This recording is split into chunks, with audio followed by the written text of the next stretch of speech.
نحمده ونصلي ونسلم على رسوله الكريم اما بعد اعوذ بالله من الشيطان الرجيم بسم الله الرحمن الرحيم يا ايها الذين امنوا توبوا الى الله توبة نصوحا عسى ربكم ان يكفر عنكم سيئاتكم ويدخلكم جنات تجري من تحتها الانهار يوم لا يخزي الله النبي والذين آمنوا معه نورهم يسعى بين أيديهم وبأيمانهم يقولون ربنا أتمم لنا نورنا واغفر لنا إنك على كل شيء قدير صدق الله العظيم۔ یہ سورۃ التحریم کا دوسرا رکوع ہے۔ گزشتہ رکوع میں اللہ سبحانہ و تعالی نے مسلمان جماعت کو آئینی زندگی کے حوالے سے اہم اصول اور ضابطے تعلیم فرمائے ہیں، اور پہلے رکوع کی آخری آیت اس میں اللہ تعالیٰ نے یہ ارشاد فرمایا کہ مسلمانوں، اے ایمان والو، قوا انفسکم واہلیکم نارا، تم اپنے آپ کو اور اپنے گھر والوں کو جہنم کی آگ سے بچاؤ۔ سب سے پہلے تو تم پر لازم ہے کہ تم اپنی فکر کرو۔ دوسری جگہ پر اللہ تعالیٰ نے ارشاد فرمایا علیکم انفسکم لا یضرکم من ضل اذا اہتدیتم الی اللہ مرجعکم جمیعا۔ اے مسلمانوں، تم پر اپنی ذات سب سے پہلے ضروری ہے کہ تم اپنی ذات کی فکر کرو، اپنے اخلاق اور رویوں کو، اپنی سوچ کو درست کرو۔ اگر تم خود درست ہو تو لا یضرکم من ضل اذا اہتدیتم، جب تم خود ہدایت پر ہو تو پھر تمہارا کوئی کچھ بگاڑ نہیں سکتا۔ تو سب سے پہلے انسان کو اپنی ذات کو کبھی بھی فراموش نہیں کرنا چاہیے۔ یہ نہ ہو کہ اوروں کو تو نصیحت کر رہے ہوں اور خود انسان دوسروں کے لیے فضیحت اور رسوائی کا باعث اور سبب بنا ہوا ہو۔ اس لیے نبی کریم صلی اللہ علیہ وسلم جب عام بعض و نصیحت میں بھی لوگوں کو مخاطب کرتے تھے تو فرماتے تھے اوصیکم بتقوی اللہ و نفسی، میں تمہیں بھی اور اپنی ذات کو بھی اللہ کے تقوی اور ڈر کی وصیت اور تاکید کرتا ہوں۔ لیکن یہ مطلب بھی اس کا قطع نہیں ہے کہ انسان اپنی فکر میں لگ جائے اور دوسروں کی ہدایت اور ان کی رہنمائی کے حوالے سے یہ کہے کہ بس مجھ پر تو اپنی ذات کی اصلاح یا اس کی تربیت ضروری ہے، دوسروں کی مجھے فکر کرنے کی کیا ضرورت ہے۔ اس لیے اللہ تعالیٰ نے آگے فرمایا قوا انفسکم واہلیکم نارا، اپنے گھر والوں کو، اپنے آپ کو بھی اور اپنے گھر والوں کو بھی آگ سے بچاؤ۔ درجہ بدرجہ انسان پر لازم ہے کہ وہ دوسروں کی بھی فکر کرے۔ سب سے پہلے اپنی ذات، پھر اپنے اہل خانہ ہیں، پھر اسی طرح اپنا خاندان اور قبیلہ ہے، پھر اسی طرح اپنی بستی اور اپنے علاقے اور شہر کے لوگ ہیں، اپنا ملک ہے، پھر اس طریقے سے دنیا کے دیگر ممالک اور دوسرے انسان ہیں۔ یہ درجہ بدرجہ ساری انسانیت کی فکر کرنا، ان کو جہنم سے بچانے کی کوشش کرنا مسلمان پر لازم ہے۔ اس لیے یہاں اللہ نے اپنی ذات کے بعد اپنے گھر والوں کی، کیونکہ اس سورہ مبارکہ میں آئینی زندگی کے حوالے سے قوانین بیان کیے گئے ہیں، ان کا بیان ہے کہ وَأَهْلِيكُمْ، اپنے گھر والوں کو بھی جہنم سے بچانے کی فکر کرو۔ گھر والوں میں اپنے بیوی بچے سبھی آتے ہیں۔ اس کی وجہ یہ ہے کہ جہنم، اس کا ایندھن جس سے وہ جہنم کی آگ بھڑکے گی وہ انسان ہی ہوں گے۔ انسانوں کو جب جہنم میں ڈالا جائے گا تو جہنم کی آگ اور تیز ہو جائے گی۔ اسی طرح پتھر وہ اس کا ایندھن بنے گا۔ ایک تو اس وجہ سے جہنم کا ایندھن پتھر بنے گے کہ دنیا میں بہت ساری قومیں پتھروں کو اپنا خدا مانتی رہی ہے، ان کی پوجا پاٹ کرتی رہی۔ لات و منات اہل مکہ نے نامعلوم کتنے خدا بنا رکھے تھے۔ حرم کے اندر 360 بت اور خدا کو انہوں نے حرم میں رکھے ہوئے تھے۔ اس کے علاوہ بے شمار خدا تھے۔ دنیا کی اور بے شمار قومیں پوجا اور پرستش کرتی ہیں، تو ان پتھروں کو بھی جب جہنم میں ڈالا جائے گا تو انہیں اس وقت اس بات کا یقین ہوگا کہ جن کی ہم پوجا کرتے تھے وہ تو ہمارے ساتھ جہنم کا ایندھن بنے ہوئے۔ اللہ کی ذات کو چھوڑ کر انسان کسی دوسری طاقت اور قوت پر بھروسہ اور اعتماد کرتا ہے تو وہ بھی اسی کے ساتھ جہنم کا ہی ایندھن بنے، اور پھر اس جہنم سے نکلنے کی کوئی صورت نہیں ہوگی، کیونکہ ان کے اوپر اللہ نے بڑے سخت مزاج، بڑے طاقتور فرشتے مقرر کیے ہوئے ہوں گے۔ علیہا ملائکۃ غلاظ شداد لا یعصون اللہ ما امرهم ویفعلون ما یؤمرون۔ اس روز کافر بڑی معذرتیں کریں گے، بڑی معافیاں مانگیں گے، لیکن فرمایا کہ آج کے دن کی کوئی تمہاری معذرت قبول نہیں ہوگی، جو کچھ تم نے دنیا میں کیا اس کا آج خمیازہ تمہیں بھگتنا ہوگا۔ اس کے بعد دوسرے رکوع میں اللہ نے دنیا کے اندر ہدایت کی ہے کہ دنیا میں تمہاری معذرت جو ہے، توبہ جو ہے، اس کا دروازہ کھلا ہوا، اس لیے اللہ تعالیٰ ارشاد فرماتے ہیں یا ایھا الذین آمنوا توبوا الی اللہ توبۃ نصوحا، اے ایمان والو اللہ کی طرف سچی اور خالص دل سے توبہ کرو، اللہ کی طرف رجوع کرو۔ توبہ یتوب توبۃ، تاب یتوب توبۃ، اس کے معنی ہوتی ہیں لوٹنا، رجوع کرنا۔ آب یعوب، اس کا معنی بھی لوٹنے کے آتے ہیں۔ نبی کریم صلی اللہ علیہ وسلم جب کسی سفر سے واپس آتے تھے تو یہ دعا عام طور پر پڑھتے تھے، آئبون تائبون لربنا حامدون، ہم اپنے گھروں کو لوٹنے والے ہیں، اللہ کی طرف توبہ اور رجوع کرنے والے ہیں، اور اپنے رب کی حمد و ثنا بیان کرنے والے ہیں۔ توبہ در حقیقت یہ ہوتی ہے کہ انسان اپنے رب کی طرف لوٹ آئے۔ ہر انسان کی فطرت میں اپنے رب کی معرفت، اپنے رب کی اطاعت اور فرمانبرداری کی عناصر رکھے گئے، اس کے مزاج میں فرمانبرداری اللہ کی، اس کی محبت و معرفت رکھی گئی۔ لیکن ایک انسان گناہوں اور شیطان کے پیچھے اور نفس کے پیچھے لگ کر اپنے رب سے دور ہو جاتا ہے، تو اس کو ہدایت دی جاتی ہے کہ وہ توبہ کرے، یعنی اپنی رب کی طرف لوٹے۔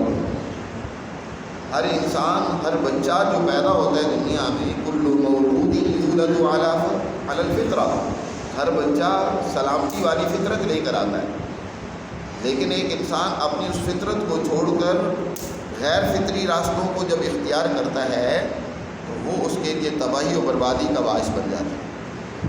توبہ میں انسان کو کہا جاتا ہے کہ اپنی فطرت کی طرف لوٹو، اپنی اصل فطرت کو اختیار کرو، اسی میں دنیا اور آخرت کی کامیابی۔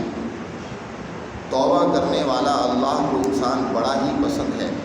حضور نے ارشاد فرمایا کہ کل بنی آدم خطاؤن، ساری انسانیت سے غلطیاں ہوں گی اور ہوتی رہتی ہیں۔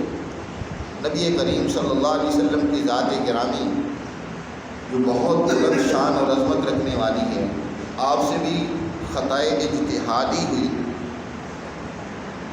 اس سورہ مبارکہ کے آغاز میں جیسے فرمایا گیا یا ایھا النبی لم تحرم ما احل اللہ لک تبتغی مرضات ازواجک، اے نبی آپ نے اپنے اوپر اس چیز کو کیوں حرام کر لیا جس کو اللہ نے آپ کے لیے حلال کیا تھا، یعنی شہد جس کے استعمال کی اپنے اوپر آپ نے حرمت کو لازم کر لیا تھا کہ آئندہ شہد میں نہیں استعمال کروں گا۔ اللہ نے یہ حضور سے اجتہادی خطا ہوئی، اللہ نے تنبیہ فرمائی کہ ایسا نہیں کرنا چاہیے آپ کو۔ تو انسانوں سے ان کی شان کے مطابق، حضور سے ظاہر ہے غلطی حضور کی شان کے مطابق ہوگی، اور عام انسانوں سے ان کی شان اور حالت کے مطابق غلطیاں ہوتی رہتی ہیں۔ تو غلطیاں تو ہر انسان سے ہوتی ہیں، لیکن بہترین خطا کار کون ہیں؟ التوابون، جو اللہ کی طرف توبہ کرنے والے ہیں، اللہ کی طرف رجوع کرنے والے ہیں۔ اور توبہ کرنے والا ایسا ہے جیسے کہ اس نے غلطی کی ہی نہیں، بلکہ سورہ فرقان میں اللہ نے بیان فرمایا کہ جو لوگ اللہ کی طرف توبہ کرتے ہیں تو یبدل اللہ سیئات حسنات، اللہ ان کی سیئات کو بھی حسنات میں تبدیل فرما دیتا ہے۔ ایک حدیث میں آتا ہے کل قیامت کے دن ایک انسان اللہ کے دربار میں حاضر ہوگا، اس کے 3 رجسٹر ہوں گے، ایک اس کی نیکیوں کا، ایک اس کے گناہوں کا، اور ایک اس کو اللہ نے جو نعمتیں عطا کی ہیں وہ اس میں درج ہوں۔ اللہ سبحانہ و تعالیٰ جب اس کی نعمتوں کا کسی کا مناقشہ کرنا چاہیں گے، محاسبہ کرنا چاہیں گے، اس کی گرفت کرنا چاہیں گے، تو اس کو کہیں گے کہ میری نعمتوں والے رجسٹر کو پہلے پڑھو۔ اس کی اللہ کی جو چھوٹی چھوٹی نعمتیں ہیں انہی کو پڑھے گا تو وہ اتنی بڑی ہوں گی، وہ اتنی زیادہ ہوں گی، اتنی کثرت سے ہوں گی کہ وہ حیران ہوگا کہ اللہ کے کتنے بڑے انعامات میں استعمال کرتا رہا ہوں۔ تو اللہ تعالیٰ فرمائے گا کہ ہر نعمت کے بدلے میں ایک تمہاری نیکی وہ دے دی جائے گی۔ چنانچہ اس کی نیکیاں ختم ہو جائیں گی، نعمتیں ابھی بھی باقی ہوں گی، اب پھر اس کی گرفت ہو جائے گی۔ اور جس انسان پر اللہ مہربانی اور عنایت کرنا چاہے گا اس کو کہا جائے گا کہ چلو تم اپنے گناہوں کے رجسٹر کو پڑھو۔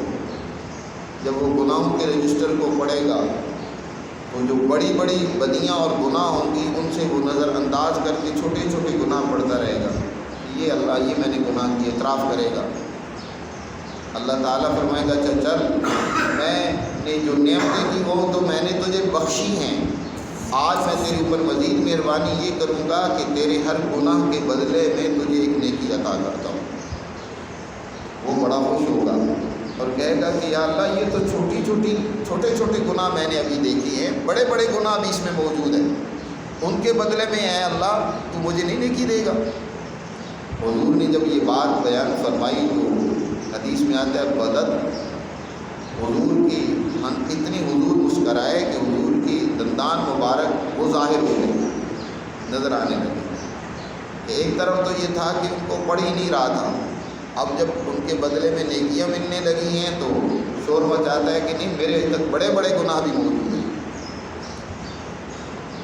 تو بہر صورت انسان یہ ہے کہ اس کی ان گناہوں کو بھی اللہ نیکیوں میں تبدیل کر دے گا کل قیامت میں۔ یبدل اللہ سیئات حسنات، یہ وہ انسان ہوگا جو دنیا میں مخلص تھا، جس کے اندر سچائی موجود تھی۔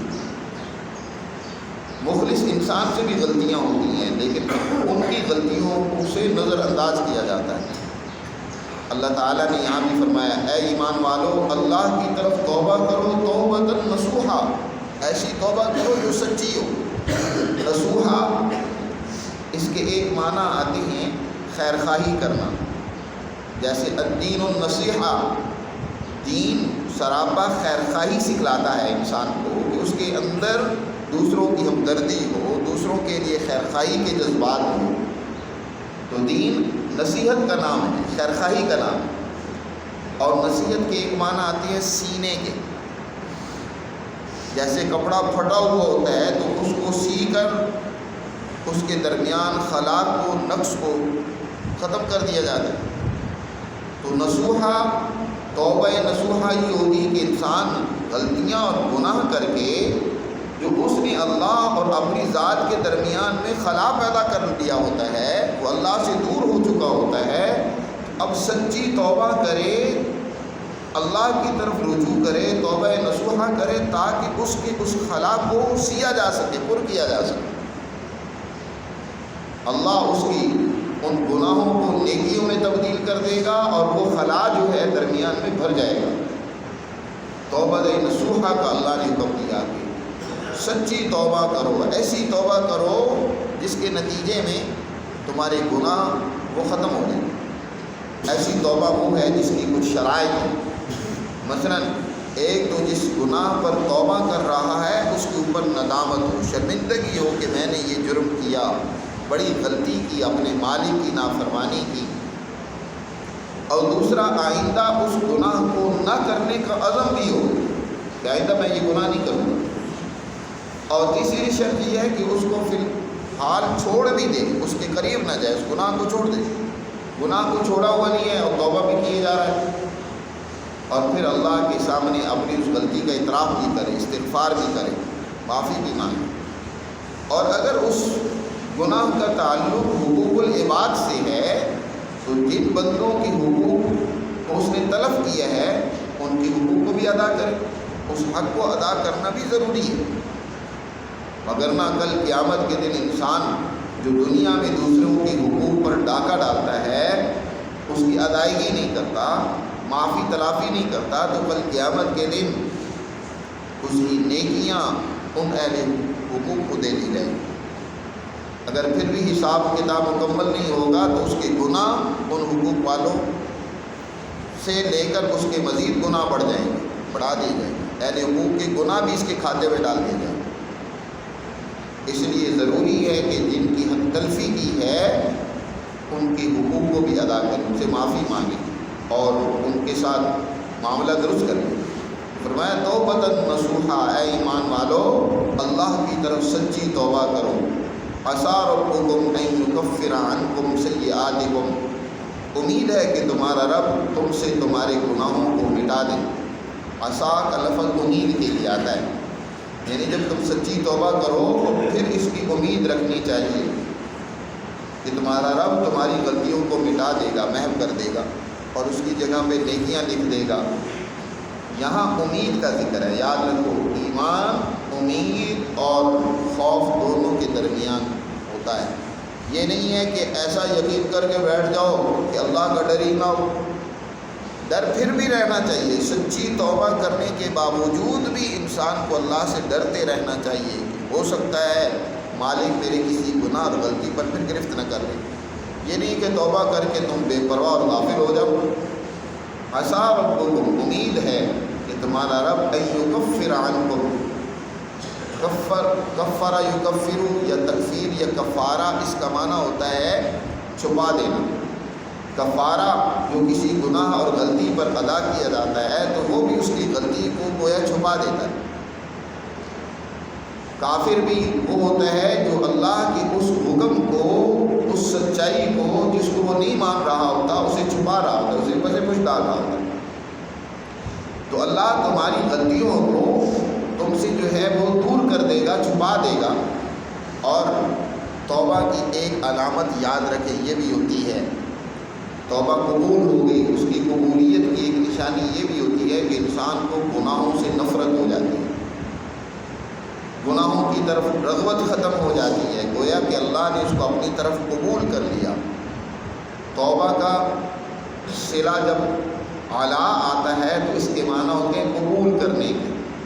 تابع علیہ، اللہ ان کی طرف متوجہ ہوا، ان کی توبہ قبول کر لی۔ اور الہ جب اس کا صلہ آتا ہے تو اس کا معنی ہوتا ہے رجوع کرنا، اس طرف جانا، یعنی بندی کی طرف اس کی نسبت کی جاتی ہے کہ بندہ اپنے مالک کی طرف لوٹ کر جائے، اس کی طرف رجوع کرے۔ تو اللہ بندی کی توبہ قبول کر لیتا ہے کیونکہ وہ بڑا تواب ہے، توبہ قبول کرنے والا ہے۔ تو جب اس کی توبہ قبول ہو جاتی ہے تو اس کی نشانی یہ ہوتی ہے کہ اس بندے کو گناہوں سے نفرت ہو جاتی ہے، اس کی زندگیوں میں ایک تبدیلی اور انقلاب پیدا ہو جاتا ہے۔ تو فرمایا توبہ کرو، اس کے نتیجے میں ممکن ہے کہ تمہارا رب تمہاری غلطیاں وہ معاف کر دے، ان کو مٹا دے اور تمہیں ایسے باغوں میں داخل کرے گا جن کے نیچے نہریں بہہ رہی ہیں، ایسے باغات، محلات جن کے اندر نہری نظام اور سسٹم جاری ہوگا جس کی وجہ سے وہ سدا بہار سرسبز و شاداب رہیں۔ یوم لا یخزی اللہ النبی والذین آمنوا معہ، جس روز اللہ نبی کو اور ان کے ساتھ ایمان لانے والی جماعت کو، پر جو ایمان لے آئے، سب سے پہلے ایمان لانے والے صحابہ کرام ہیں، پھر اسی طرح قیامت تک جو حضور پر ایمان لانے والے ہیں، اللہ ان کو رسوا نہیں کرے گا۔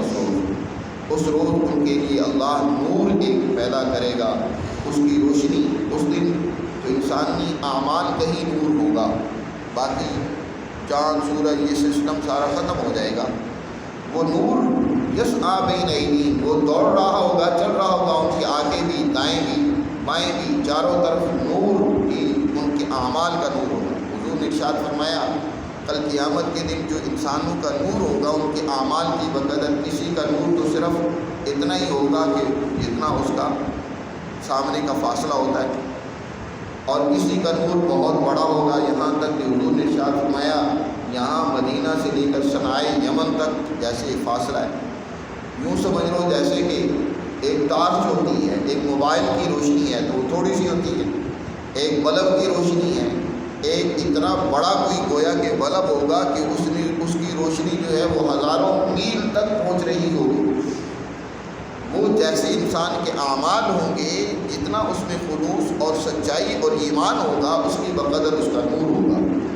حضرت ابوبکر رضی اللہ تعالیٰ عنہ ہیں تو ان کا بہت بڑا نور ہوگا، روشنی ہوگی ان کے اعمال کی۔ وہ دعا کر کے کہیں گے ربنا اتمم لنا نورنا، اے ہمارے پروردگار ہمارے لیے ہمارے نور کو مکمل کر دے، آخر تک اس کو قائم رکھ۔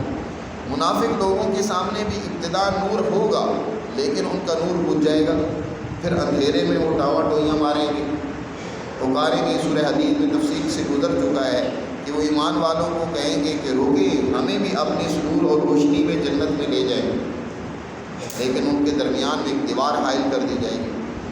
تو ایمان والے اللہ سے دعا کرتے ہیں کہ ربنا اتمم لنا نورنا، ہمارے نور کو مکمل اور تام کر دے، آخر تک قائم و دائم رہے کہ ہم اس نور کی روشنی میں اپنی منزل کو طے کر سکیں۔ واغفر لنا، اور ہماری غلطیوں کو معاف کر دے، انک علی کل شیء قدیر، بے شک تم ہر چیز پر قدرت رکھنے والا ہے۔ تو اس آیت مبارکہ میں اللہ نے ایمان والوں کو سچی اور خالص توبہ کرنے کا حکم عطا فرمایا ہے۔ نصوحہ خالص کو بھی کہتے ہیں، اصل ناصح، خالص شہد یا خالص چیز، یعنی جس کے اندر یہ نہیں ہے کہ گناہ کی قدر رغبت موجود ہو یا وہ جو اس کی شرائط ہے وہ پوری نہ کی جائے۔ تو پوری سچائی اور دیانتداری کے ساتھ ایمان والوں کو حکم ہے کہ وہ رجوع کریں۔ میرے عزیز دوستوں، اس کا موسم اور بہار بھی آ رہی ہے، رمضان مبارک۔ ہمیں چاہیے کہ پہلے سے اللہ کی طرف رجوع کریں، اپنی گناہ اور غلطیوں سے معافی مانگیں اور اس مالک کی طرف متوجہ ہوں اور اپنے اس نور کو بڑھانے کی فکر کریں، اپنے اعمال کو درست کرنے کی کوشش کریں۔ اللہ مجھ پر آپ اس